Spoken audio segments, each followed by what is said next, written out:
देखिए ये balance sheet दो कंपनी है, दो कंपनी है, एक कंपनी है एक्स और एक है वाई, ठीक है। और आप देखिए कि कंपनी की ये there is a building, equipment, stock, debtors, bank और ये क्रेडिटर्स टोटल हो गया। This is the total and then equity shares and reserves total. Okay, तो ये बैलेंस शीट टाइड अप है company. Okay, is that okay? Yes sir. अब क्या हुआ कि दोनों कंपनी अलग अलग थी। अब X Limited purchased 60% of the ordinary shares of Y Limited for 29,000 paying by check.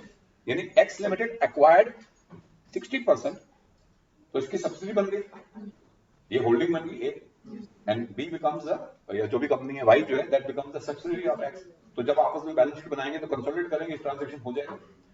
They purchased 60% for 90,000 by 29,000 for paying check। तो 29,000 रुपए में उन्होंने 60% स्टेक खरीद लिया इस कंपनी का। Is that okay? X owns now 60% of 40,000। That means हम वापस जाके देखते हैं हम 40,000 कहां से लाए। देखो इस कंपनी के रिजर्व्स और शेयर्स मिला के जो है वो 40,000, इसका 60% ओन करती है कौन? X। Is that okay? So minority interest कितना हुआ? 40%, 16,000। तो इसका मतलब कंपनी ने कितना कितने के शेयर्स ले लिए? 24,000 के, लेकिन पैसा कितना दिया? तो ज्यादा दिया। भाई अगर 60% शेयर होल्डर खरीदने जाओगे आप, अब स्टॉक मार्केट से नहीं खरीद सकते। There is a big roof. There is a process through which you can. There is a SEBI guidelines for that. Okay, fine. So we are not discussing the guideline. So you can't buy the shares of the other company. You can only do it with a proper, a process which has been settled down by SEBI. Okay, which is called the takeover code. एक code है, उसको बोलते हैं India में takeover code, which is SEBI takeover code. So this company is takeover. X company ने Y company को take over कर लिया, तो उसको सेबी टेक ओवर कोड को जो है मानना पड़ेगा। हम उसमें जान नहीं देंगे, बाद में कोई बात करेंगे। सो एक्स ओन्स 60% ऑफ 40,000, तो इसका मतलब दे हैव पेड 5,000 एक्स्ट्रा, ठीक है। उसको हम क्या बोलेंगे? उसको गुडविल बोलेंगे। तो कंपनी ने क्या दिया? गुडविल। कितनी दी है गुडविल? 5,000। गुडविल कितनी दी है? 5,000। अगर आपने कोई शेयर खरीदे किसी कंपनी के और उसको ज्यादा पैसा दिया है तो वो गुडविल अकाउंट में जाएगा। एक रूल है इंडिया में कि अगर आप कोई दूसरी कंपनी खरीदते हो और उसको उसके कंट्रोलिंग स्टेक खरीदते हो और जो एक्स्ट्रा पैसे देते हो वो गुडविल का बन जाएगा। लेकिन वैसे कोई गुडविल आप क्रिएट नहीं कर सकते, अपने आप ही कहते हैं गुडविल है। Okay, company can not create a goodwill out of thin air, भाई। They have to goodwill be created in India or anywhere in the world like this one, not by any other way out. Okay.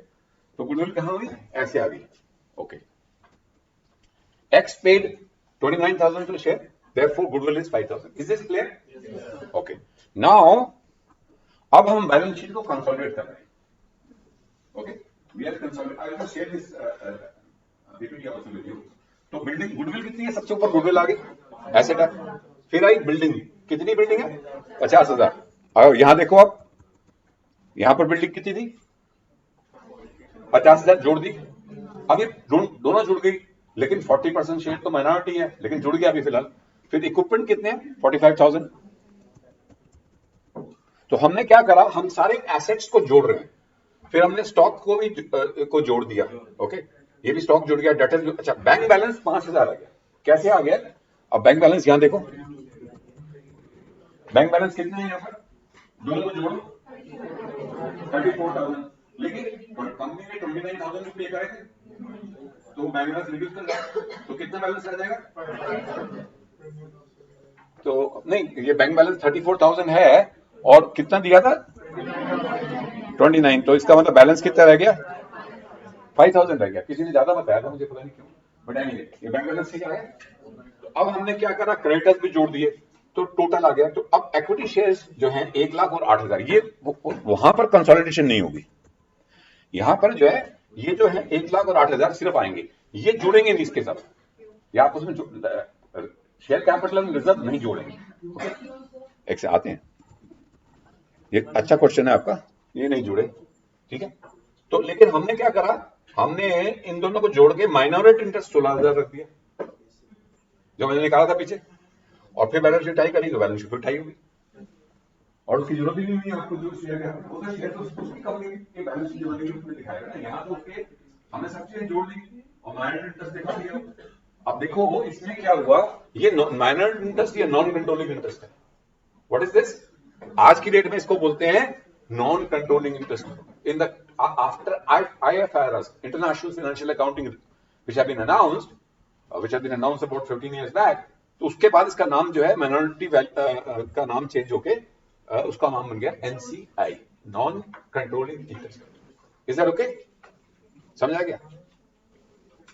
दोबारा? अच्छा, I am just taking you, अभी question पूछे इसको देखो अच्छी तरह से, अपने आप समझ आ जाएगा। अगर अभी भी ना समझ आए तो फिर दोबारा पूछना।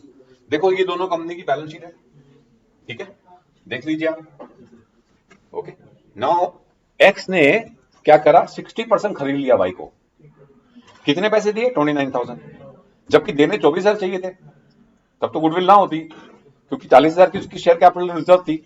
ओके, तो दे हैव पेड 29,000, तो 5 माइनॉरिटी इंटरेस्ट क्या होगा, 16,000 हो गया। तो अब जब हम एक्स की बैलेंस शीट बनाएंगे तो वाई की शेयर कैपिटल और रिजर्व नहीं आएंगे उसके अंदर, उसमें सिर्फ गुडविल माइनॉरिटी वैल्यू आ जाएगी। ओके फाइन, उसके शेयर अपने शेयर में थोड़ा जोड़ देगा वो, है ना?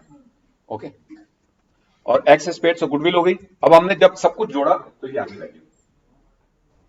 अब तो बाकी मैथमेटिकल हिसाब किताब है, अभी मैं आपको व्हाट्सएप पे भेज देता हूं, तो you can just go through. अभी फोटो भेज दूंगा तो आपको आराम से देख सकते हैं। Is it okay? So what is NCI stands for? Non-controlling interest, which is nothing but minority।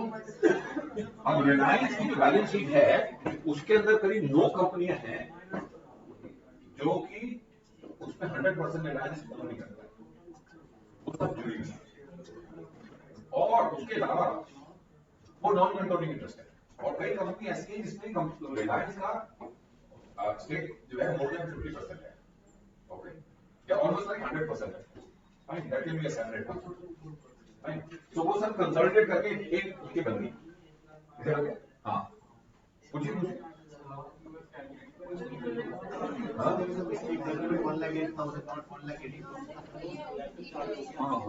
हाँ, 1,08,000, 8 + 60, हाँ ये सही है, दैट्स गुड।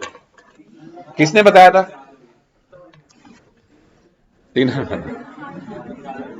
तो तीनों को एक एक लॉलीपॉप मिल जाएगा।